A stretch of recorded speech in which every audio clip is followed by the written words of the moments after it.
semaine, à Réforme, nous nous sommes dit qu'après de nombreux articles sur la guerre en Ukraine, après de nombreux articles et polémiques sur l'élection politique présidentielle, nous avions une forme de droit à la légèreté. Alors c'est vrai que le Festival de Cannes nous a donné cette occasion de vous parler d'abord du Festival de Cannes, mais aussi de l'avenir du cinéma qui est incertain parce que économiquement ils sont en crise, mais aussi un article spécial sur le jury œcuménique du Festival de Cannes et des festivals en général. C'est une particularité que l'on ne connaît que peu. Le jury est non seulement chrétien, mais il est œcuménique. Et donc nous avons voulu mettre en avant cette dimension, ainsi que bien sûr, alors, il y a aussi de l'actualité plus lourde, parce que nous avons aussi un article sur un sujet très lourd, sur la collaboration de l'université de Strasbourg, la faculté de médecine précisément, avec les nazis pendant la Seconde Guerre mondiale. Donc il y a aussi du tragique, parce que la vie est comme ça, mais un droit à la légèreté. Vous pouvez retrouver l'ensemble de ces articles aussi, bien sûr, sur réforme.net.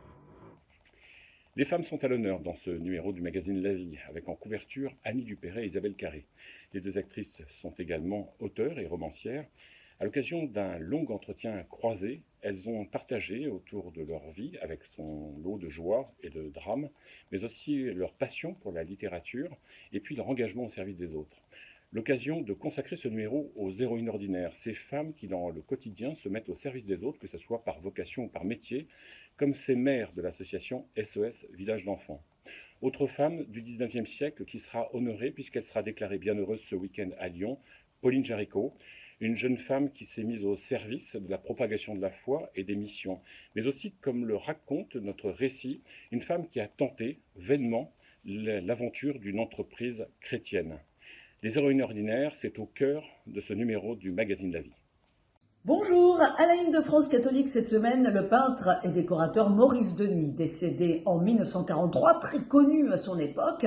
Il a tellement vécu son art d'une façon catholique en cherchant non pas la lumière mais en cherchant Dieu qu'on pourrait le surnommer le Fra Angelico moderne. Alors bien entendu son portrait, ses œuvres dévoilées, son musée à Saint-Germain-en-Laye et sa réflexion sur la nécessité de former des artistes catholiques pour fournir aux églises des œuvres religieuses de grande qualité.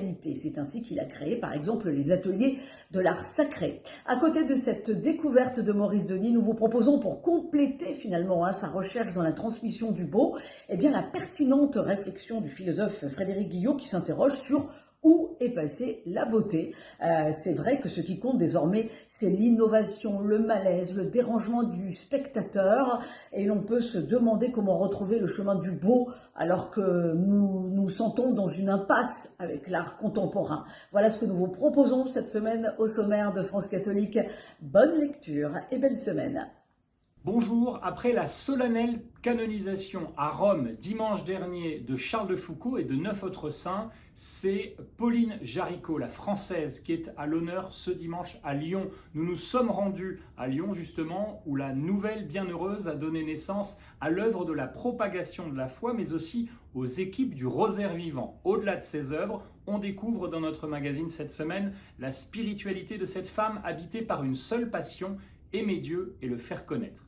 Et puis le sanctuaire de Lourdes a accueilli le week-end dernier, le pèlerinage militaire international. Pas moins de 160 militaires y ont été baptisés ou confirmés, et 3 d'entre eux témoignent dans nos colonnes de leur conversion. Enfin, gros plan dans nos pages sur les couples de jeunes grands-parents qui, entre leurs parents qui vieillissent et leurs premiers petits-enfants, vivent une époque et une période charnière.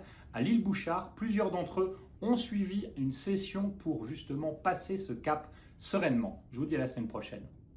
Cette semaine, le pèlerin se met au vert, avec une très belle enquête sur la forêt française. Alors que le réchauffement climatique fragilise ses réserves naturelles de biodiversité, que les coupes rases se multiplient, nous faisons le point sur les initiatives pour les sauvegarder partout en France. Pèlerin se met au vert et au pas des randonneurs, au rythme des marcheurs en quête de sens. Au pèlerin, nous aimons ce double mouvement de la marche et de l'esprit. Notre hebdomadaire est né à Lourdes d'un petit bulletin de liaison entre les pèlerins et 150 ans plus tard, l'appel du chemin continue d'irriguer nos pages. C'est pourquoi nous donnons rendez-vous aux petits et aux grands arpenteurs du monde, à Paris, à notre 6e édition du Forum des chemins qui se tient les 20 et 21 mai prochains. Rejoignez-nous pour faire le plein de rencontres inspirantes, découvrir des voies nouvelles, nourrir votre spiritualité rêvée de nature et d'aventure. Cela tombe bien, le soleil ce week-end sera au rendez-vous.